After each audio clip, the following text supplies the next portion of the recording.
Hello guys! Shirley Fuentes po ito and nandito na po ako sa Singapore para po sa ating pinaghahandaang birthday celebration ko na gaganapin po sa Platinum Music Disco Bar na syempre po matatagpuan sa Lucky Plaza. So August 1 and 2 po, it's a date. It's going to be a big party. Syempre po kasama ko po para po pasayahin kayong lahat.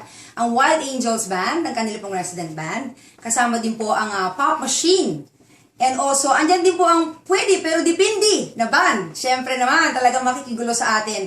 And of course, ang Platinum Idol finalist, kasama din po sa gabing yan. Siyempre po, hindi makukumpleto yan kung hindi kayo kasama. Kaya magkita-kita po tayong lahat.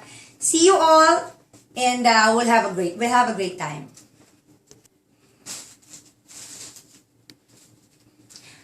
And guys, syempre po, yung mga nakabili na ng ticket ng August 1 and 2, aba, libre na po kayo para makasama namin bukas. Bukas po ng gabi yan sa ating meet and greet. Napakarami po namin inihanda sa inyo. Hindi lang po to basta-bastang meet and greet. Meron po tayong games, meron po tayong chikahan, meron po tayong video okay time. Siyempre po, magkasama tayo dyan. And may mga prizes na kagaya ng mga t-shirts like this. Pwede po rin yung ma-avail yan bukas. And I hope to see you all. Mag-enjoy po tayo bukas na gabi. Thank you so much!